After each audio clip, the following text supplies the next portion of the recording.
하게 맞춰 묵도드리심으로 주일 일부 예배를 하나님께 올려드리겠습니다.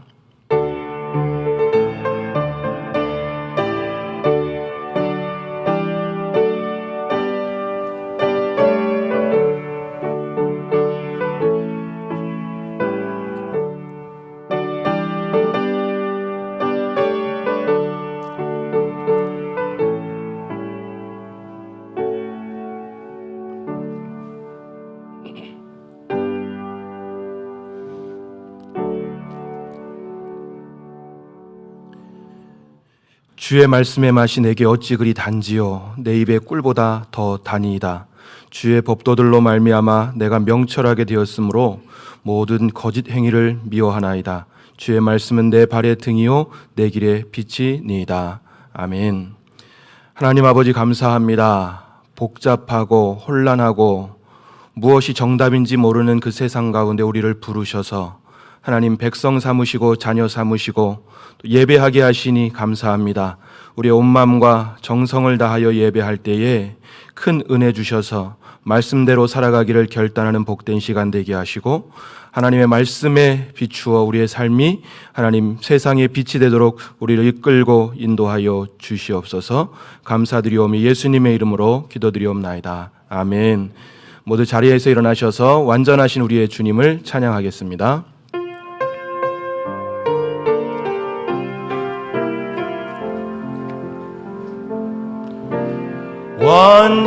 완전하신 나의 주, 주의 길로 날 인도하소서. 행하신 모든 일 주님의 영광 다 경배합니다. 예배합니다. 찬양합니다. 주님만 날 다스리소서. 예배합니다. 찬양합니다. 주님 홀로 높임 받으소서. 아멘. 교독문을 함께 교독하겠습니다. 너희 만민들아 손바닥을 치고 즐거운 소리로 하나님께 외칠지어다.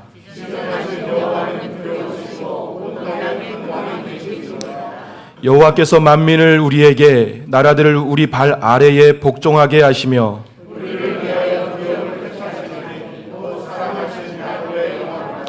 하나님께서 즐거운 함성 중에 올라가시며 여호와께서 나팔 소리 중에 올라가시도다.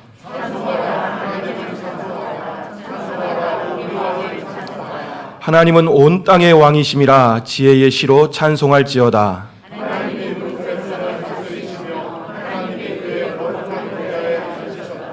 문나라의 고관들이 모임이여 아브라함의 하나님의 백성이 되도다.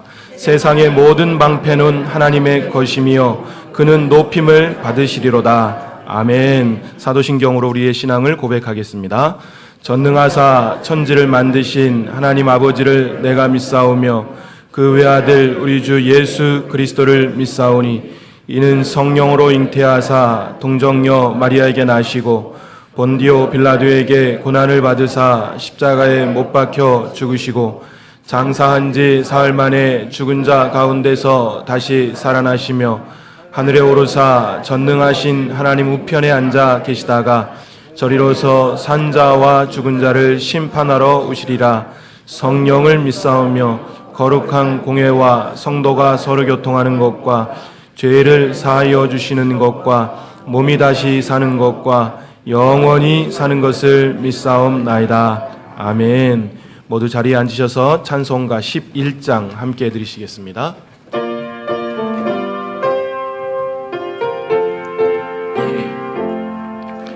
홀로 앉은 하나님께 천하 만민 경배하라. 만국왕을 다스리고 온 세상 만민 기르신다. 만국 왕을 다스리고 온 세상 만민 기르신다. 독생성자 예수님께 모든 죄인 회개하라. 세상 만민 구원하고 놀라운 은혜 베푸신다. 세상 만민 구원하고 놀라운 은혜 베푸신다. 보혜사 성령님께 모든 삶을 맡기어라. 말씀으로 도우시고 죄악을 이길 힘 주신다. 말씀으로 도우시고 죄악을 이길 힘 주신다.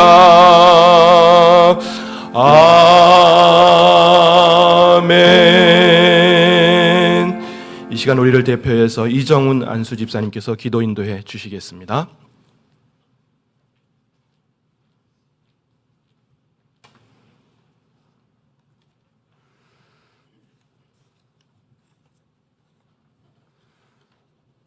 기도하시겠습니다.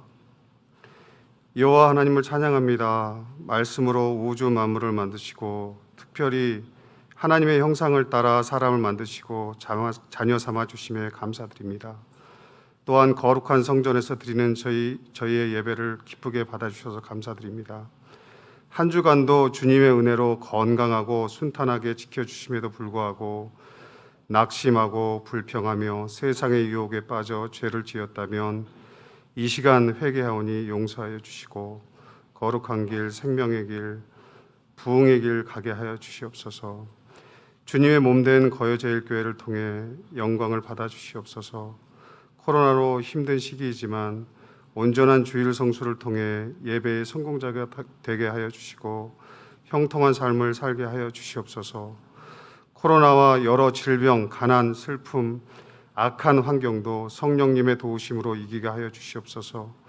기도하며 서로를 세워가는 일에 전념하고 자신과 교회를 든든히 세워가게 하여 주시옵소서. 특히 병중에 있는 환우들에게 마음의 평안과 빠른 치유를 허락하여 주시옵소서. 왕 되신 여호와 하나님, 우리나라를 통치하시어 하나님의 나라가 이 땅에 임하시고 예수 그리스도의 보혈로 새 피조물된 대한민국이 세계 열방까지 예수님의 복음을 전하게 하여 주시옵소서. 오늘은 선교주일입니다. 세계에 나가 복음을 전하는 주의 선교사님들을 축복합니다. 김여성, 김자유, 김순태, 이명희, 신홍강, 이에스더, 김명구 선교사님과 이정남 목사님의 사역을 위해 기름 부어 주셔서 코로나 및 여러 환경들을 이기고 나아가는데 조금도 부족함이 없게 하여 주시옵소서. 말씀을 전하시는 주의 사자에게도 차고도 넘치는 성령의 기름을 부으사 맡겨진 양무리에게 좋은 꼴을 먹여 주시옵소서. 말씀을 듣는 성도들은 아멘, 아멘으로 화답하여 돌아올 한 주간도 승리의 삶을 살게 하여 주시옵소서. 길이요 진리요 생명이신 예수님의 이름으로 기도함나이다. 아멘.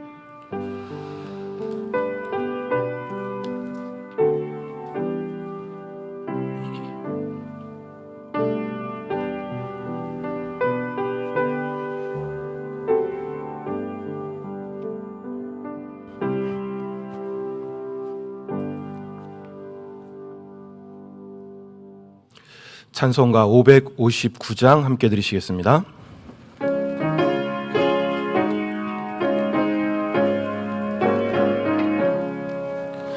사철의 봄바람 불어있고 하나님 아버지 모셨으니 믿음의 반석도 든든하다. 우리 집 즐거운 동산이라. 고마워라 임마누엘,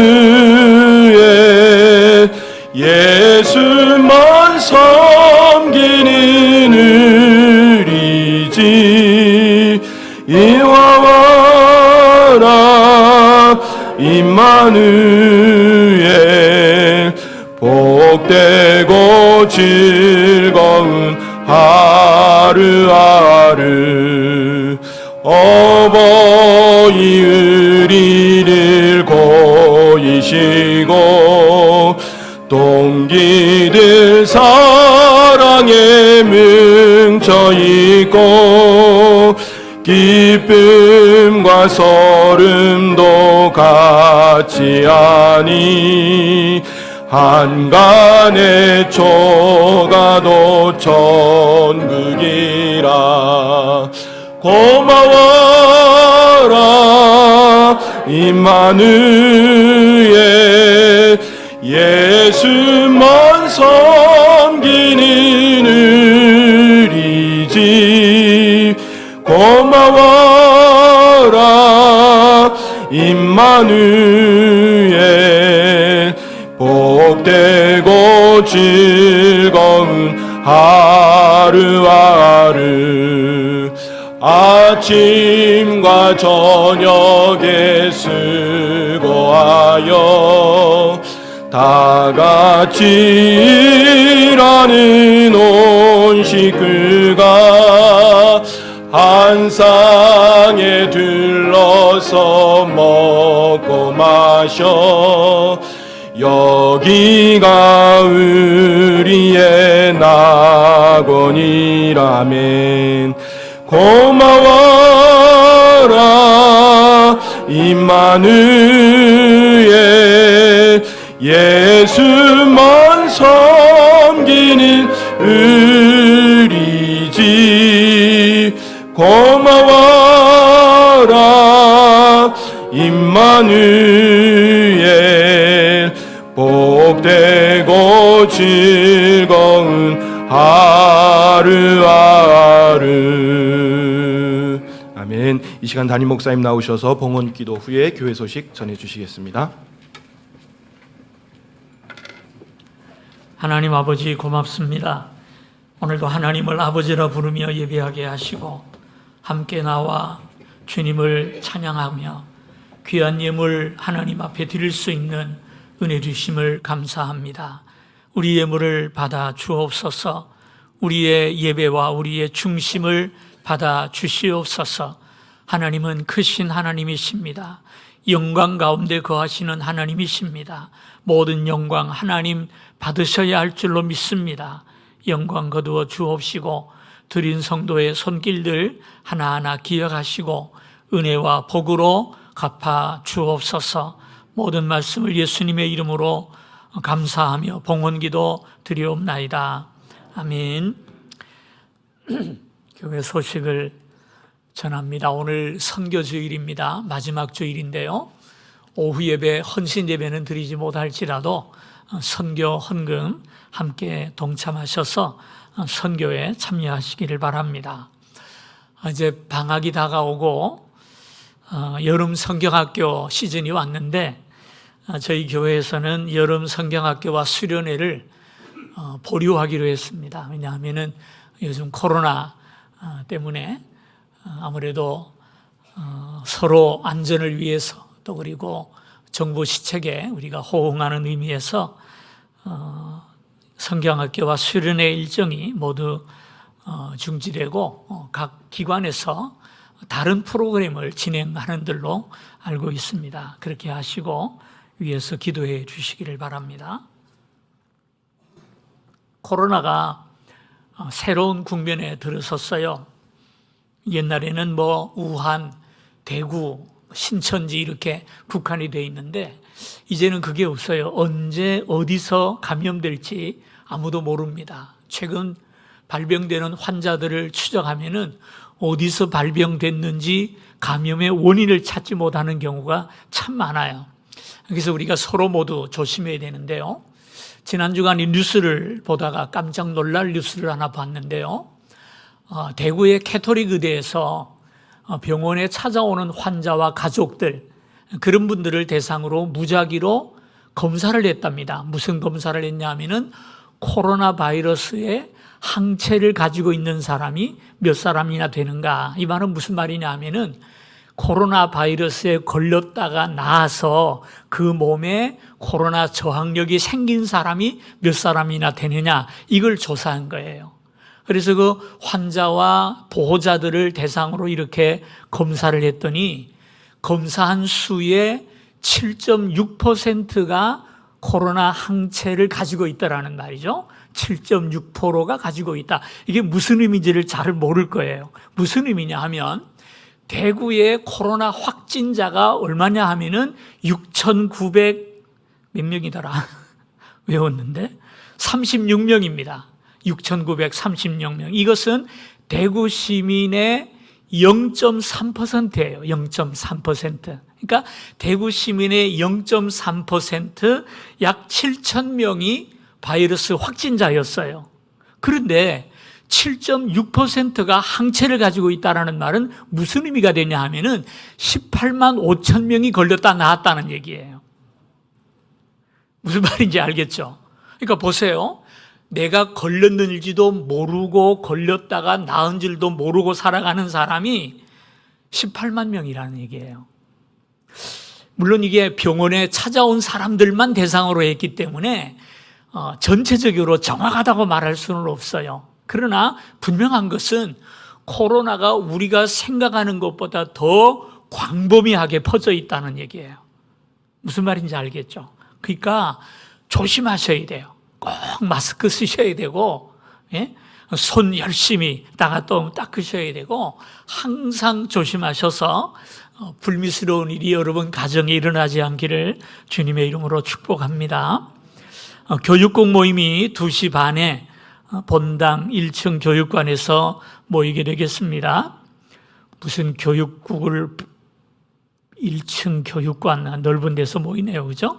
좁은 데서 안 모이려고 넓은 데서 하는 겁니다. 우리 교회는 무슨 소그룹 모임이나 또 모든 행사를 일체 중지하고 있습니다. 바이러스 코로나가 잠잠해질 때까지 중지하고 있으니까 교회에 대한 오해가 없기를 바라고 우리 교회는 안전하다는 것 꼭 기억해 주시기를 바랍니다. 오늘 주시는 하나님의 말씀입니다. 창세기 1장 26절입니다. 창세기 1장 26절 28절까지 제가 읽어드립니다. 하나님이 이르시되 우리의 형상을 따라 우리의 모양대로 우리가 사람을 만들고 그들로 바다의 물고기와 하늘의 새와 가축과 온 땅과 땅에 기는 모든 것을 다스리게 하자 하시고 하나님이 자기 형상 곧 하나님의 형상대로 사람을 창조하시되 남자와 여자를 창조하시고 하나님이 그들에게 복을 주시며 하나님이 그들에게 이르시되 생육하고 번성하여 땅에 충만하라 땅을 정복하라 바다의 물고기와 하늘의 새와 땅에 움직이는 모든 생물을 다스리라 하시니라. 아멘. 아멘. 찬양이 있겠습니다.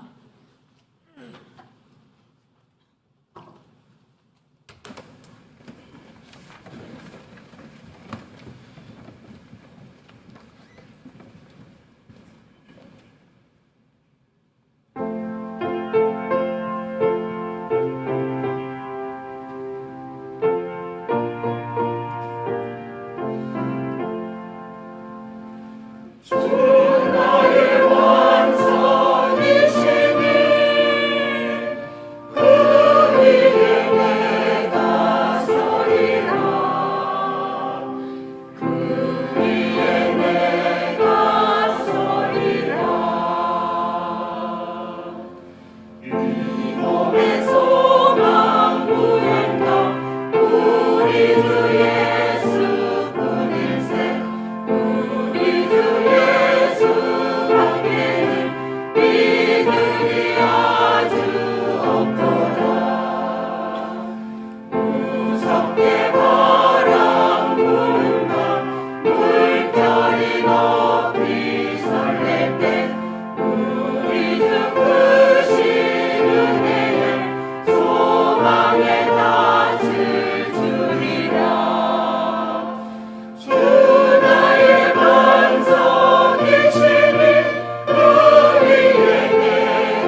아멘. 요즘 우리나라 뉴스를 보다 보면 이슈가 참 많죠. 많은 이슈들이 있지만 그중에 특별히 요즘 차별금지법으로 인한 논란이 굉장히 심한 것을 보게 됩니다. 온 나라가 찬성과 반대로 나뉘어져서 대립을 하고 있고, 지금도 광화문에 가면 차별금지법을 반대하는 현수막과 피켓을 걸어놓고 시위하는 분들을 보게 됩니다. 뉴스에서도 또 여러 경로를 통해서도 우리가 이 이슈를 접하고 있습니다마는, 과연 우리가 이것을 어떻게 봐야 할지 우리 자신도 많이 좀 혼란스럽습니다. 목사님들 중에서도 어떤 목사님은 결사반대하는 분이 있고, 또 어떤 분은 찬성하는 분도 있어요. 저 같은 경우는 그동안 여기에 대해서 일절 한마디 말 안 하고 조용히 있었는데요. 우리 성도인들 중에서도 기도하는 가운데 차별금지법을 막아달라고 대표 기도를 하는 경우를 종종 봅니다. 이런 모습을 보면서 이 문제를 그냥 침묵으로 일관할 것이 아니라 한번 이 문제를 설교 시간에 좀 나눌 필요가 있겠다라는 생각이 들었습니다. 그래서 한 주간 동안, 제가 한 주간이 아닙니다, 몇 주간 동안 자료도 수집하고 굉장히 공부를 많이 했어요. 국회에 들어가가지고 차별금지법안 27페이지입니다. 이거 제가 다운받아가지고 열심히 읽어도 보고 여러 자료들을 좀 제가 찾아봤는데요.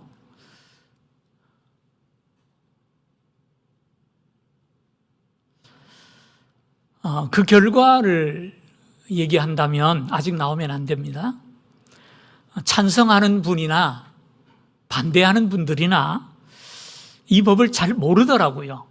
잘 모르고 반대하고 찬성하고 그러는 것을 제가 발견했어요. 그래서 오늘 이 시간을 통해서 차별금지법이 뭔지, 그리고 우리 기독교적인 입장에서 이 법을 반대하는 이유가 무엇인지 하는 것을 좀 상세하게 말씀을 드리려고 합니다.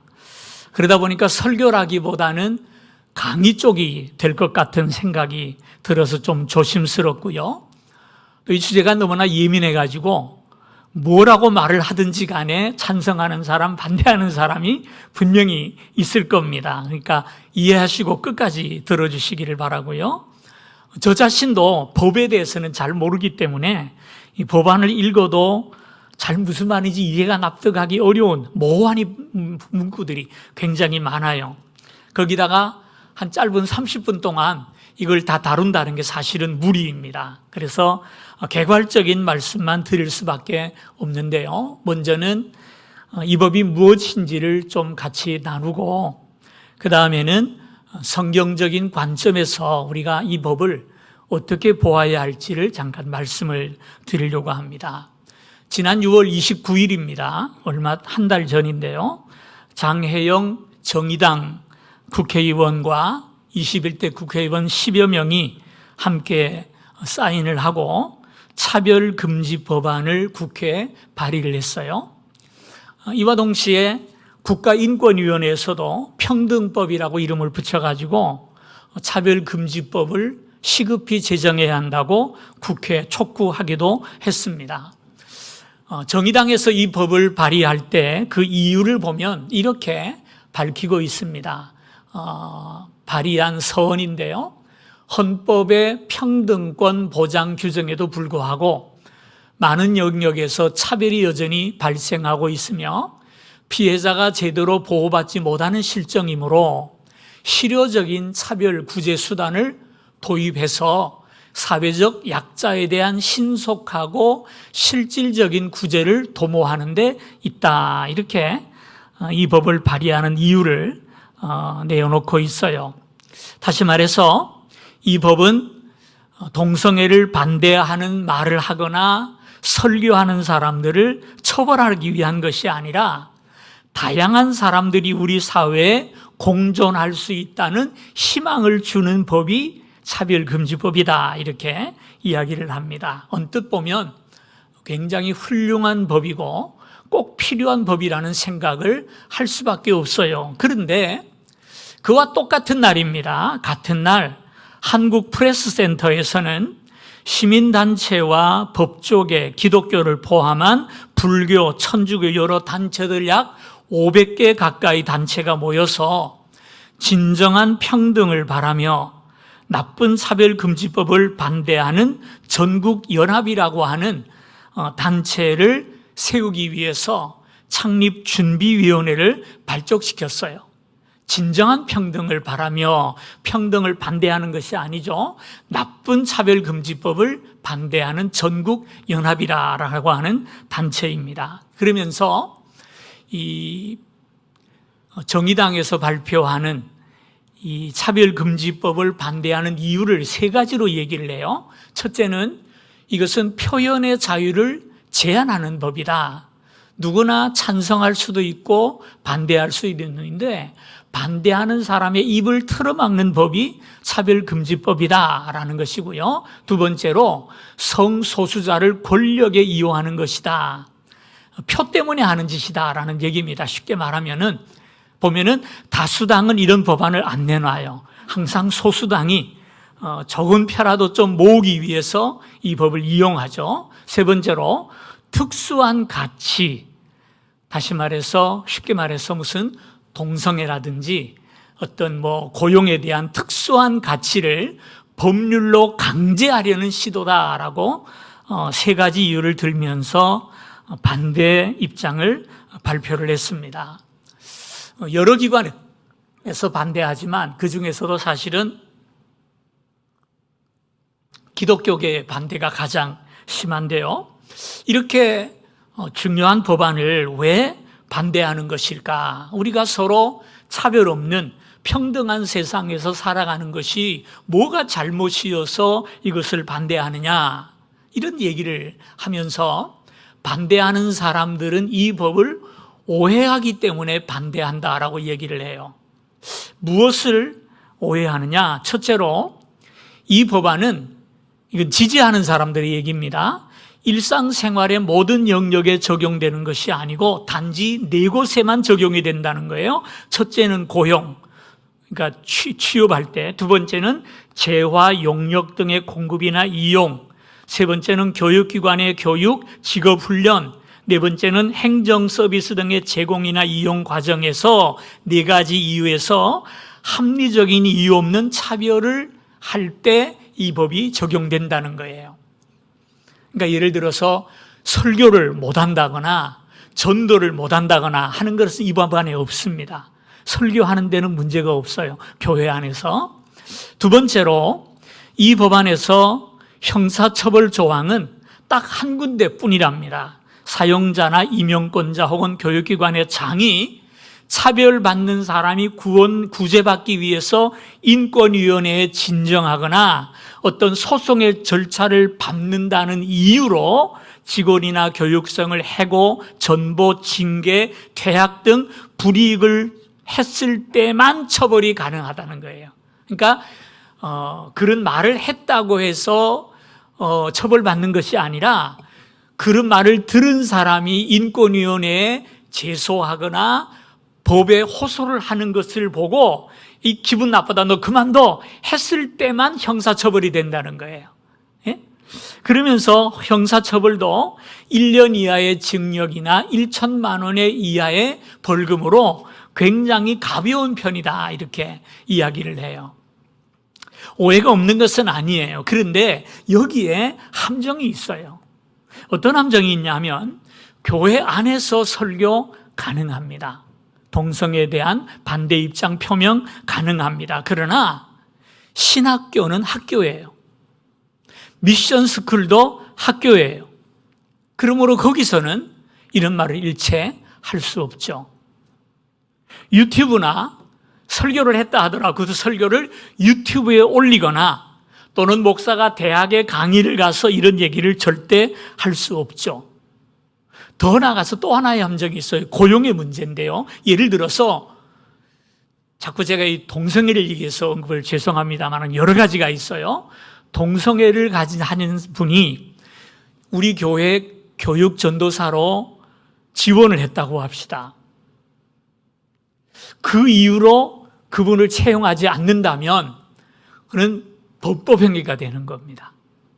무슨 말인지 아시겠죠? 법법행위가 돼요. 예를 들어서 제가 어느 날 갑자기 여기 서서 오늘 제가 커밍아웃을 합니다. 저는 지금부터 동성애자임을 공포합니다 하면 여러분 어떻게 하실래요? 저 가만 놔둘 겁니까? 쫓아낼 겁니까? 쫓아내면 큰일 납니다. 그죠? 이런 어떤 함정이 있어요. 자, 요건 그만큼 넘어가고요. 자, 그렇다면은 별 문제가 없어 보이는 이 법안을 반대하는 이유가 뭔가라는 거예요. 첫째는 포괄적 차별방지법은 이미 헌법에 존재하고 있어요. 우리나라 헌법 10조를 보면 모든 국민은 인간으로서의 존엄과 가치를 가지며 행복을 추구할 권리를 가진다. 국가는 개인이 가지는 불가침의 기본적 인권을 확인하고 이를 보장할 의무를 진다. 11조. 모든 국민은 법 앞에 평등하다. 누구든지 성별, 종교 또는 사회적 신분에 의하여 정치적, 경제적, 사회적, 문화적, 생활의 모든 영역에 있어서 차별을 받지 아니한다라는 법이 이미 헌법에 명시되어 있다고요. 그것도 포괄적으로 명시가 되어 있습니다. 그리고 이 외에도 이 포괄적 차별방지법의 약점을 보완하기 위해서 개별적 차별금지법이 존재하고 있어요. 양성평등법, 남자와 여자의 평등입니다. 장애인 차별금지법, 외국인 처우법, 국가인권위원회법, 그 다음에 지방자치회에서는 어린이 청소년 인권조례, 학생 인권조례 이런 것들이 많이 존재하면서 차별적으로 피해받고 있는 소수를 이미 보호하고 있습니다. 그런데 이 현행 개별적 차별금지법과 지금 정의당에서 발의한 포괄적 금지법에 문제점이 있어요. 뭐냐면은 지금 현재 있는 차별금지법은 차별 사유의 심각성에 따라서 제재 수위가 다릅니다. 예를 들어서 남녀 차별이나 장애인 차별에 대해서는 징역형과 벌금형까지 부과할 수 있게 돼 있어요. 그러나 반면에 외국인에 대해서는 그렇지를 않아요. 왜 그러느냐? 외국인은 차별해도 된다는 이야기가 아니라 국제법상 상호주의 원칙에 따라 내국인과 똑같은 차원의 평등을 외국인에게 실현할 수 없기 때문입니다. 그래서 여기는 처벌이 좀 낮아지고 수위도 좀 조절이 돼요. 그러나 정의당의 포괄적 차별금지 법안은 이런 차별의 다양성을 부인하고 모든 차별에 대해서 획기적으로 차별을 제재한다는 데 문제가 있는 거예요. 예를 들어서 가족의 가치를 중시하는 국민 대다수의 거부감을 무시하고 성적 지향과 성 정체성에 대한 어떤 특수한 사람들을 보호하는데 더 많은 힘을 기울이고 있다는 말이죠. 그래서 어떻게 보면은 소수로 인해서 다수가 차별을 받고 피해를 볼 수 있다라는 것이 이 법안을 반대하는 첫 번째 이유입니다. 두 번째, 제일 중요한 것인데요. 이 법안에 담겨 있는 반성경적 가치관 때문입니다. 무슨 얘기냐면요. 이 법에 대한 차별금지법의 정의에 대해서 새로운 법안의 3조 1항에 이렇게 이야기합니다. 합리적인 이유 없이 성별, 장애, 나이, 언어, 출신, 국가, 출신, 민족, 인종, 국적, 피부색, 출신 지역, 용모 등 신체 조건, 혼인 여부, 임신 또는 출산, 가족 및 가구의 형태와 상황, 종교, 사상 또는 정치적 의견, 형의 효력이 실효된 전과, 성적 지향, 성별, 정체성, 학력, 고용 형태, 병력 또는 건강 상태, 사회적 신분 등을 이유로 특정 개인이나 집단을 분리, 구별, 제한, 배제, 거부하거나 불리하게 대하는 형이, 이것이 바로 차별금지다, 이렇게 이야기합니다. 어느 것 하나 빼놓을 수 없는 모든 분야를 망라했다고 저는 생각을 해요. 이 모든 분야에서 차별이 있어서는 안 된다는 거죠. 근데 여기에 독소 조항이 몇 가지 있어요. 다시 말해서 기독교 정신과 기독교적 가치관과 반하는 경우가 몇 가지 있어요. 첫째, 성별입니다. 성별. 아니, 좀 놔두세요. 그거 놔두세요. 성별. 그 다음에 가족 및 가구의 형태라는 말이 나오죠. 형태와 상황. 그 다음에 세 번째는 성적 지향. 네 번째로 성별 정체성이라는 말이 나와요. 이 네 가지가 우리가 받아들일 수 없는 이유예요.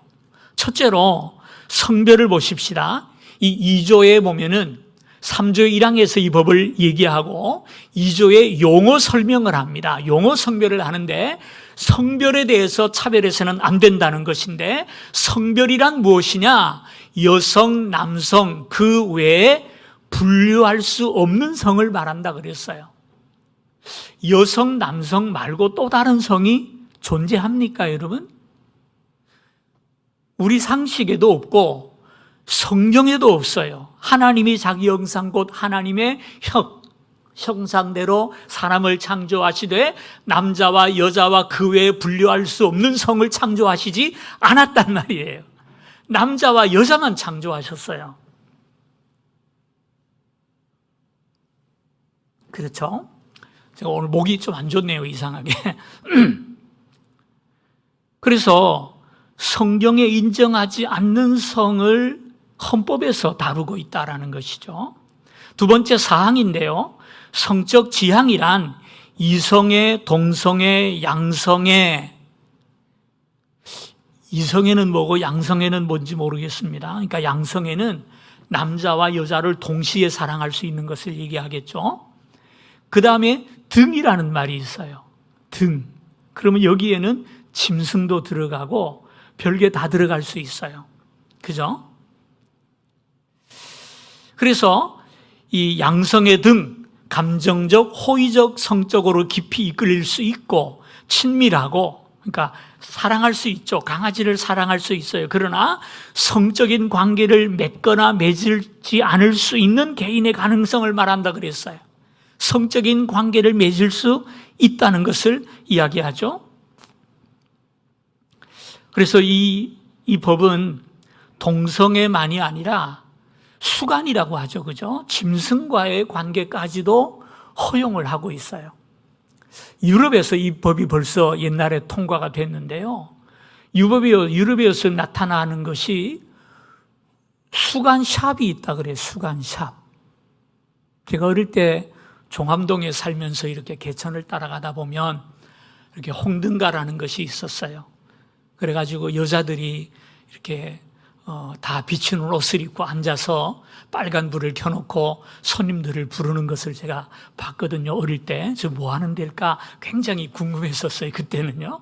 그랬었는데 유럽에 가면은 그렇게 똑같이 짐승과 할 수 있는 기회를 제공하고 있다는 거예요. 그게 요즘 점점 번창하고 있다는 얘기를 들었어요. 근데 성경은 뭐라고 말을 합니까? 이런 동성애 혹은 수간 이런 것들을 분명히 죄라고 얘기를 해요. 로마서에 보니까 이 때문에 하나님께서 그들을 부끄러운 욕심에 내어두셨으니 곧 그들의 여자들도 순리대로 쓸 것을 바꾸어 영리로 쓰며 그와 같이 남자들로 순리대로 여자 쓰기를 버리고 서로 향하여 남자끼리입니다. 음욕이 불디르다며 남자와 더불어 부끄러운 일을 향하여 그들의 그릇 때문에 상당한 보응을 그들 자신이 받았느니라. 신약과 구약을 포함해서 성경은 명백하게 그것을 죄라고 얘기합니다. 근데 죄를 죄라고 말할 수 없다는 것, 이건 말이 안 되는 것이죠. 특별히 우리 그리스도인은 성경을 최고의 가치로 삼고 있습니다. 그렇다면 우리는 법을 따라가야 되겠습니까? 진리의 말씀인 성경을 따라가야 합니까? 그래서 이 법을 지지하는 사람은 사실은 성경을 부인하는 사람이에요. 성경을 부인하는 사람이에요. 그래서 저는 동성애를, 이 차별금지법을 반대합니다. 통과하더라도 이 4가지 조항을 뺏었으면 좋겠어요. 특히 아까 말한 그 가족에 대한 얘기 나왔잖아요. 가족.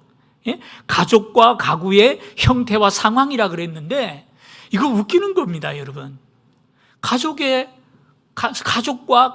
가구의 형태와 상황에 대해서 뭘 말이 많으냐 그러는데 여기서 말하는 가족은 남자와 여자와 아이들의 가족을 말하는 게 아니고요. 한 걸음 더 나아가서 동성애 가족도 얘기하는 거예요. 예를 들어서 여러분이 집을 새 놓는데 세입자가 알고 보니까 동성애자요. 거부하면 안 돼요. 다 받아들여야 돼요. 함께 살아야 돼요. 5항에 보면은 성별 정체성이라는 말이 나와요. 자신의 성별에 관한 인식 또는 표현을 말하며 자신이 인지하는 성과 타인이 인지하는 성이 일치하거나 불일치하는 상황을 말한다. 이게 무슨 말인지 모를 겁니다. 잘 보세요. 자신이 인지하는 성과 타인이 인지하는 성이 일치하거나 불일치하거나 상관없다는 얘기입니다. 제가 오늘날 오늘부터 나 여자야. 그랬더니 모든 사람들이 다 네가 무슨 여자나 남자잖아. 그래도 내가 여자라고 결정했기 때문에 여자예요, 나는. 여자 화장실, 여자 목욕탕 가려고 지금 제가. 그러니까 무슨 얘기냐면 성 정체성을 결정하는 주체가 나라는 거예요. 다른 사람이 뭐라 그러든 하나님이 뭐라고 나에게 정해주었던 내가 된다라는 말입니다. 근데 성경은 뭐라 그러죠? 여호와께서 사람의 걸음을 정하시고 그 얘기를 기뻐하신다 그랬어요. 하나님이 정하신 길이 뭡니까? 내가 태어난 나라, 내가 바꿀 수 없어요. 내가 태어난 21세기, 이거 바꿀 수 없어요. 내가 결정한 거 아니에요. 누가 했어요? 하나님이 하셨어요. 나의 피부 색깔, 내 부모님, 내가 남자로 여자로 태어나는 모든 것 하나님이 정하신 것이지 내가 임의로 바꿀 수 있는 게 아니잖아요. 우리 그리스도인의 생명의 말씀이에요. 말씀. 하나님의 말씀이에요. 이게 우리의 절대적인 가치입니다. 이걸 우리가 임의로 바꿀 수 없는 거 아닙니까? 그런데 헌법이 어떻게 우리가 믿는 말씀 위에 설 수 있냔 말이에요. 안 되는 거예요. 우리나라 헌법의 기초가 뭡니까? 서양에서 온 거예요. 서양 헌법의 기초가 어디서 온 겁니까? 성경에서 왔잖아요. 성경에서 평등을 얘기하고 성경에서 자유를 얘기했지 이 땅에 어디 그런 게 있었어요? 여기서 한 가지 의문이 있어요. 아니, 목사님 말씀은 맞는데 지금 눈에 보이는 동성애자들이 현재 있지 않습니까? 원하든 원하지 않든 동성애자가 된 게 사실 아닙니까? 그런 얘기를 할 수 있을 거예요. 그래서 안 믿는 사람들이, 기독교인들이 동성애를 선천적이라고 얘기하면은 아주 비웃습니다. 왜? 이미 과학적으로 그건 유전적으로 태어나는 거라고 입증됐다고 믿기 때문이에요. 왜 그런 믿음이 생겼냐 하면은 1900년대 나온 모든 논문에서 주장이 동성애는 유전적인 요인 때문이라고 그랬어요. 선천적이라는 얘기예요. 성경은 그렇게 말하지 않죠. 그런데 이것이 작년 입증이 됐어요. 다양한 학설이 있지만 작년 2019년 8월 29일에 우리나라 동아 사이언스에서 미국에 있는 사이언스지에 그 발표된 논문을 번역해서 실은 적이 있는데요. 그 논문에 이런 논문이 있어요. 안드레아 간나 미국 매사추세츠 병원 게놈의학센터 연구팀이 발표한 겁니다. 유럽과 미국에서 총 48만 명의 게놈 데이터를 수집하고 그 사람들에게 설문조사를 통해서 성적 지향을 조사를 했어요. 자, 이 조사 넘어갑시다. 그래 가서 사이언스지에 30일자에 발표했는데 복잡하니까 넘어갑시다. 넘어가자고요. 예. 어쨌든 아니 왜 중간에 그 빼먹었다. 여기 보면은 연구팀이 영국이 국가 차원에서 구축 중인 환자 게놈 데이터베이스를 이용했어요. 거기에 41만 명이 나와 있고, 그 다음 미국의 게놈 데이터의 뱅크에 7만 명이 나와 있어가지고 48만 명을 조사한 겁니다. 그랬더니 영국에서는 남자의 4%, 여자의 3%가 동성애를 가지고 있는 것으로 나타났어요. 그 다음 넘어가 봅시다. 그래서 이 연구의 결과입니다. 이번 연구는 밑에 봅시다. 이번 연구는 기존보다 100배 이상의 대규모 집단을 대상으로 해서 통계를 낸 의미 있는 결과라. 무슨 얘기냐면은 이전에 동성애에 대한 연구가 많이 있었는데 그 표본 조사 자체가 몇 명 안 됐다는 얘기예요. 이번에는 100배 이상 되는 50만 명을 대상으로 연구한 결과, 마지막 내용 결론입니다. 분석 결과입니다. 이 유전자가 있으면 동성애를 한다라고 결론 내릴 수 있는 단일 또는 소수의 유전자는 존재하지 않는 것으로 나타났다라는 것이 결론이에요. 다시 말해서 동성애는 유전적인 요인에 의해서 결정되는 것이 아니다라는 거예요. 아니다라는 거예요. 참 답답한 것이, 여러분 잘 아십니다만은 해마다 시청 앞에서 퀴어 축제가 모입니다. 요즘은 좀 많이 이제 비난 때문에 조심하고 있습니다만은 초기에 그 하는 것을 보면 TV 다 나왔으니까 저도 봤습니다. 성기를 닮은 과자를 만들어 가지고 중고등학생 애들에게 팔고 있고요. 예? 행진할 때 복장을 보면 다 이상한 복장을 하고 다 벗고 그러고 행진을 했어요. 아니, 일반인들이 그리고 나다녔다면 공연 음란물죄로 체포당해서 그 벌금 물어야 됩니다. 형을 살든지. 왜 그들에게 용납이 되죠? 난 이해를 못하겠다라고. 왜 저렇게 내버려 둘까? 이유가 있더라고요. 이 정의당에서 발의한 차별금지법 3조 2항 2번에 보면 재미있는 구절이 있어요.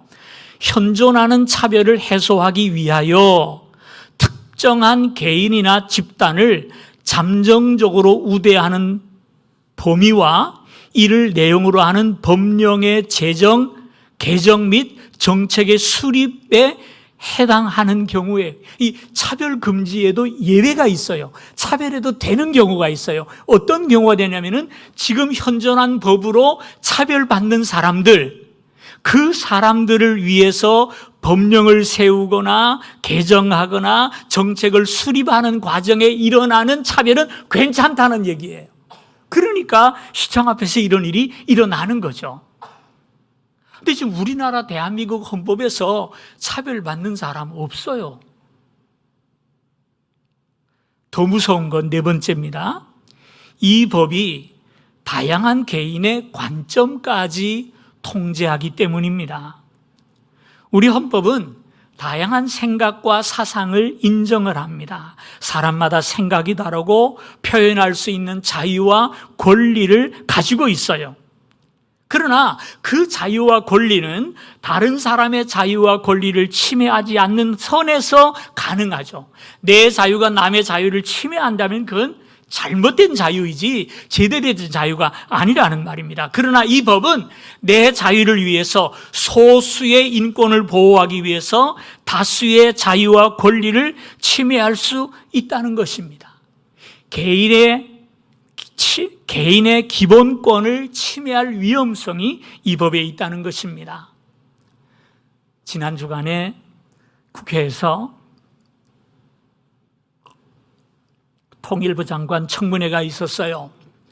태영호 국회의원이 통일부 장관 후보에게 질문을 했어요. 당신은 옛날에 전대협 의장으로 있었는데 전대협은 주체 사상을 신봉하는 단체 아닙니까? 그때 의장을 했었는데 지금 그동안에 거기서 전향을 했습니까? 주체 사상에서 전향을 했습니까? 라고 물어봤어요. 저는 그거 보고 진짜 격세지감이라는 말이 저 말이구나 생각을 했어요. 우리나라 온 지 4년밖에 안 되는 분이 국회의원이 돼가지고요, 장관 후보에게 따지고 들었단 말이죠. 이게 대한민국이구나 생각하니까 너무 뿌듯했어요. 그랬더니 그 통일부 장관 후보가 하는 얘기가, 당신이 민주주의에 대한 이해가 부족합니다. 대한민국에는 다양한 사상과 양심의 자유가 존재합니다. 이렇게 대답을 했어요. 참 맞는 말이에요. 다양한 사상과 양심의 자유가 인정되는 것이 대한민국이에요. 다시 말해서 이 동성애에 대해서도 다양한 의견과 양심의 자유가 있어야 하고 표현할 수 있어야 합니다. 이건 차별과는 다른 것이죠. 차별하면 안 되지만 말할 수는 있어야 돼요. 그런데 이 법이 통과되면요, 학교에서 동성애가 정상이라고 가르쳐야 합니다. 동성애에 대한 긍정적인 면만 가르치고 부정적인 면은 가르칠 수 없어요. 왜? 그것은 성적 차별이 되기 때문입니다. 그런데 그런 법이 어디 있어요? 다른 견해도 분명히 가르쳐야 되는 것 아닙니까? 이것을 막는다는 것은 관점의 차별입니다. 왜 개인의 견해와 양심까지 통제하냔 말이죠. 논의조차 못하게 한다는 것은 잘못된 법이죠. 지나가는 유행이나 세상의 법이 진리를 바꿀 수 없는 것 아닙니까? 우리 그리스도인은 성경을 절대적인 가치로 살아가는 사람이에요. 모든 것의 삶의 기준이 하나님의 말씀인 성경입니다. 그런데 그 성경과 반하는 법률이 세워지는 것을 저는 반대하는 거예요. 예를 들어서 법이 오늘부터 물은 밑에서 위로 흘러가야 한다라고 정한다고 물이 올라가는 거 아니잖아요. 법이 뭐라 정하든 내려오게 돼. 왜? 하나님의 창조의 원리요, 그 법이기 때문입니다. 자연의 법칙을 거스릴 수 없는 거예요. 로마 시대에 우리 그리스도 교인들이, 기독교인들이 극심한 핍박을 받았죠. 왜 핍박을 받았는지 아십니까? 차별금지법 때문에 핍박을 받았어요. 무슨 말인지 아실 거예요? 무슨 얘기냐 하면, 그리스 로마에는 많은 신들이 있었어요. 그들은 기본적으로 범신론을 신봉하고 있었어요. 그리고 그 신들 중에는 황제도 끼워 있습니다. 황제도 끼워 있어요. 그래서 그 모든 것이 신이에요. 똑같이 대접을 해야 됩니다. 그런데 기독교는 그것을 인정하지 않았어요. 이 땅의 모든 신들은 우상이요, 오직 하나님만이 유일하신 참 하나님이라고 그랬어요. 왜? 성경에 있기 때문입니다. 그 당시 문화가 뭐라고 말하려, 그 당시 법이 뭐라고 얘기하든 하나님의 말씀이 기록되어 있기 때문에 하나님만이 유일하신 우리 하나님이라고 그들은 고백한 거예요. 만약에 그들이 가이사도 하나님이고 황제도 하나님입니다 라고 말을 했다면 전혀 핍박받을 이유가 없어요. 우리 여호와 하나님도 그들 중에 하나입니다라고 했다면 핍박 안 받는단 말이에요. 그런데 유별나게 여호와만이 하나님이요 참신입니다 차별을 했기 때문에, 왜 황제를 차별하느냐, 왜 다른 신들을 차별하느냐, 이것이 바로 초대교회가 핍박받은 이유 아니겠습니까? 여러분, 결과는 어떻게 됐죠? 로마는 사라졌어요. 그러나 교회는 성장했고 아직도 건재합니다. 왜? 그들은 진리편에 서지 않았기 때문이에요. 하나님의 교회는 진리편에 섰기 때문이고, 그 진리가 영원한 까닭에 하나님의 교회는 영원할 줄로 믿으시기를 바랍니다. 여러분의 최고의 가치는 뭡니까? 상식입니까? 인권입니까? 세상의 법입니까? 저는 하나님의 말씀이 최고의 가치입니다. 그런 까닭에 하나님의 가치를 뒤집는 이 법을 찬성할 수 없는 것입니다. 세상의 가치는요, 변하더라고요. 세상의 법은요, 뒤집어지더라고요. 그러나 하나님 말씀은 6,000년 동안 변하지 않았어요. 이 말씀을 믿으시기를 주님의 이름으로 축원합니다. 그러면 어떻게 할 것이냐? 우리 그리스도인들이 이 법을 어떻게 할 것이냐? 제일 중요한 거 기도하셔야 합니다. 정말 우리 그리스도인들이 기도할 때가 이때라고 저는 생각을 합니다. 이 법이 통과될 확률은 낮습니다. 왜냐하면 다수당에서 절대로 찬성하지 않습니다.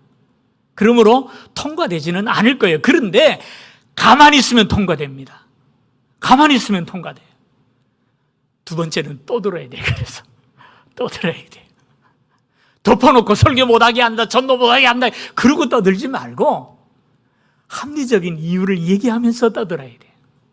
이 법이 통과되면 안 됩니다. 무슨 반대 청원이 있으면 꼭 참여하셔서 한 표 던져 넣으세요. 반대 청원할 때 꼭 하세요.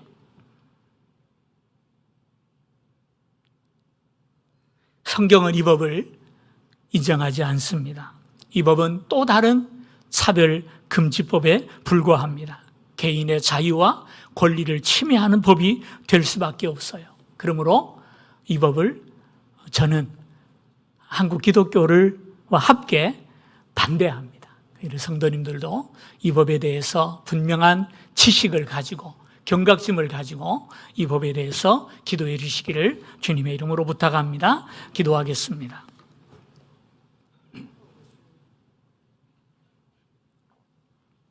하나님 아버지, 차별금지법안으로 인하여 온 나라가 혼란 가운데 있는 것 주님 기억하여 주시기를 원합니다.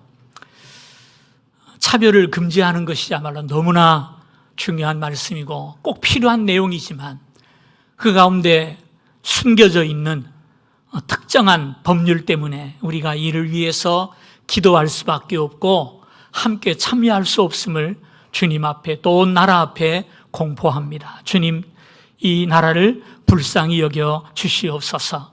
성경을 거스리고 성경과 반대되는 법안이 통과되지 않도록 지켜주시기를 원하며 이런 독소들인 요소를 빼어놓고 올바른 정말 진정한 평등과 차별 금지가 이 땅에 이루어지도록 은혜 내려 주옵소서. 이 일에 우리가 함께 기도하기를 원합니다. 함께 참여함으로써 이 땅이 하나님을 인정하는 법안이 세워지고 하나님을 인정하는 것이 온 땅에 가득한 나라가 되도록 은혜 내리워 주옵소서. 예수님의 이름으로 기도하옵나이다. 아멘. 우리 일어나셔서 함께 찬양합니다.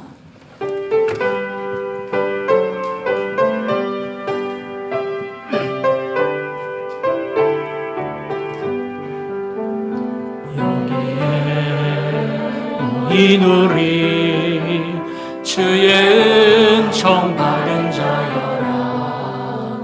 주께서 이 자리에 함께 계심을 아노라. 언제나 주님만을 찬양하며 따라가리니 시험을 할 때도 함께 계심을 믿노라. 이 믿음 더욱 굳세라. 주가 지켜주신다. 어두운 밤에도 주의 밝은 빛 인도하여 주신다. 지금은 우리 주 예수 그리스도의 크신 은혜와 하나님 아버지의 무한하신 사랑과 성령님의 감화, 감동, 교통하시는 은총이 머릿속에 비하는 모든 성도들과 온 교회 위에 영원토록 함께 있을지어다. 아멘.